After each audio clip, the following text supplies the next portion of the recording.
தமிழ்நாடு சட்டப்பேரவையில் மாண்புமிகு ஆளுநர் நடந்து கொண்ட விதம் என்பது தமிழ்நாட்டு மக்களை, தமிழ்நாடு சட்டமன்றத்தை அவமதிக்கின்ற விதமாக நடந்து கொண்டார். பாரம்பரியமாக தமிழ்நாடு சட்டப்பேரவையிலே என்ன நிகழ்வுகள் நடந்து கொண்டிருக்கிறதோ அதே நிகழ்வுதான் தொடர்ந்து நடைபெறுகிறது. அதை மாற்ற வேண்டும் என்ற முயற்சியில் அவர் இறங்குகிறார்.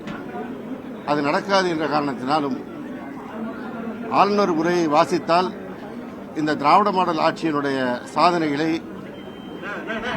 வரிசையாக அடுக்க வேண்டிய சூழல் வரும் என்ற காரணத்தினால் இந்த அரசினுடைய சாதனைகளை மக்களிடத்திலே கொண்டு சேர்க்கக்கூடாது என்கின்ற எண்ணத்தினாலும் தான் அவர் இன்றைக்கு அப்படி நடந்து கொண்டார். 59 பக்கத்திற்கு ஆளுநர் உரை தமிழ்நாடு அரசினுடைய மாண்புமிகு தமிழ்நாடு முதலமைச்சர் தளபதி அவருடைய ஆட்சியின் சாதனைகளை முழுவதுமாக விவரிக்கின்ற வகையில் இருக்கிறது. அதை படிப்பதற்கு தயங்கிக் கொண்டுதான் இன்றைக்கு இந்த நாடகத்தை நடத்தியிருக்கின்றார். கடந்த முறை தமிழ்நாட்டின் தலைவர்களுடைய பெயரை சொல்லாமல் மறைத்தவர் இன்றைக்கு ஒட்டுமொத்தமாக இந்த ஆளுநர் உரையை புறக்கணித்து சென்றிருக்கின்றார். அதற்கு அவர் சொல்லியிருக்கின்ற காரணம், தேசிய கீதம் பாடப்படவில்லை, நான் ஏற்கனவே சொல்லியிருக்கிறேன் என்று சொல்கிறார். ஏதோ தேசபக்திக்கு ஒட்டுமொத்த குத்தகை அவர்தான் என்பது போல அவர் பேசுகிறார். தேசபக்தியில் தமிழ்நாட்டு மக்களை மிஞ்சி அவர் ஒன்றும் பெரிய ஆள் கிடையாது. இந்த தேசத்திற்காக தன்னூரை அர்ப்பணித்த தலைவர்கள் தமிழ்நாட்டிலிருந்து பலரும் தோன்றி சுதந்திர போராட்டத்தில் ஈடுபட்டு தங்கள் உயிரை அர்ப்பணித்திருக்கிறார்கள். என்ன சொல்லப்போனால், இவருக்கு முன்பாக இருந்த ஆளுநர்கள் சுதந்திர போராட்டத்தில் ஈடுபட்டு அந்த போராட்டத்தின் காரணமாக தியாகி என்று அழைக்கப்படுகின்ற அளவிற்கானவர்களே ஆளுநர்களாக இருந்திருக்கிறார்கள்.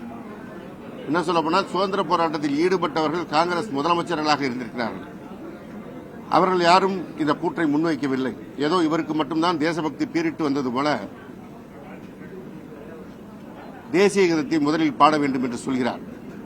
இதுவரை எத்தனை ஆளுநர்கள் இருந்திருக்கிறார்கள், இதுவரை எத்தனை முதலமைச்சர்கள் இருந்திருக்கிறார்கள், அவர்களுக்கு எல்லாம் இந்த எண்ணம் கிடையாதா? என்ன சொல்ல போனால், இவருக்கு முன்பாக அதிமுக ஆட்சியில் அவர்களும் பாஜகவும் எவ்வளவு அந்யோன்யமானவர்கள், அன்பானவர்கள்.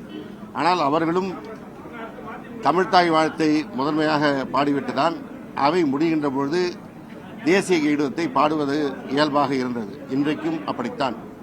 இன்றைக்கும் தமிழ்த்தாய் வாழ்த்து துவங்கி ஆளுநர் உரையை தமிழிலே மாண்புமிகு அவைத்தலைவர் அவர்கள் வாசித்த பிறகு இறுதியாக தேசிய கீதம் பாடப்பட்டு அதற்கு மாண்புமிகு தமிழ்நாடு முதலமைச்சர் உட்பட அனைவரும் எழுந்து நின்று முறையாக மரியாதையாக அதற்கான மரியாதையை செலுத்திதான் தேசிய கீதமும் இன்றைக்கு பாடப்பட்டிருக்கிறது.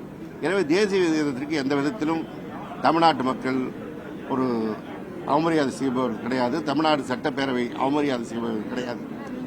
எனவே இந்த தவறான வாதத்தை வைத்து ஒரு நாடகத்தை நடத்துவதற்கு முன்வந்த ஆளுநரை இதற்காக அவர் வருத்தம் தெரிவிக்க வேண்டும் என்று நான் இந்த நேரத்தில் தெரிவித்துக் கொள்கிறேன்.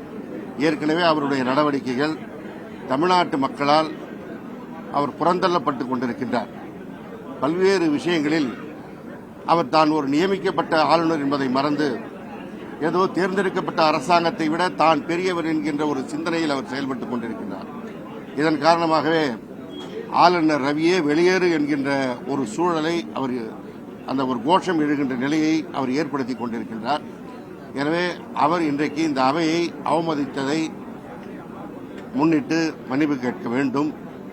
இந்த திராவிட முன்னேற்ற கழகத்தை பொறுத்தவரை தேசபக்தியில் இவர்களுக்கெல்லாம் ஒன்று குறைந்தவர்கள் கிடையாது. எங்கள் முதல்வருக்கோ திராவிட முன்னேற்ற கழகத்திற்கோ பாடம் நடத்துகின்ற தகுதி இவருக்கு கிடையாது. சீன போர் துவங்கி சமீபத்தில் நடந்த கார்கில் போர் வரை திராவிட முன்னேற்ற கழகம் தனிப்பட்ட முறையில் அதற்கான நிதி வழங்கியதாக இருந்தாலும், அரசின் சார்பாக வழங்கியதாக இருந்தாலும், மற்ற மாநிலங்களை விட விஞ்சுகின்ற அளவிற்கு தான் தன்னுடைய பங்கை ஆற்றி வந்திருக்கின்றது. இன்றைய ஆளுநர் உரை முடிவில் கூட வாழ்க பாரத மணி நாடு என்றுதான் முடித்திருக்கின்றோம். எனவே தேச ஒற்றுமையிலோ தேசபக்தியிலோ திராவிட முன்னேற்ற கழகத்திற்கு பாடம் நடத்துகிறேன் என்ற தோரணையில் இந்த அரசினுடைய சாதனைகளை மறைப்பதற்கான நடவடிக்கையிலோ அல்லது தமிழ்நாடு சட்டமன்றத்தை அவமதிக்கின்ற விதத்திலோ அவர் நடந்து கொண்டது சரியல்ல. இந்த அவருடைய ஒரே நோக்கம் தமிழ்நாடு அரசினுடைய சாதனைகளை எடுத்துக் கூறக்கூடாது என்பதுதான். என்ன சொல்ல போனா தேசிய கீதத்தை அவமதித்ததே இந்த ஆளுநர் ரவிதான். தேசிய கீதம் பாடுகின்ற வரை இருக்காமல் உடனடியாக அவர் வெளிநடப்பு செய்கிறார். கடந்த ஆண்டும் இதே சூழல்தான். ஆளுநர் உரையிலே பல்வேறு திருத்தங்களை செய்து அந்த அறிக்கையை வாசித்தார்.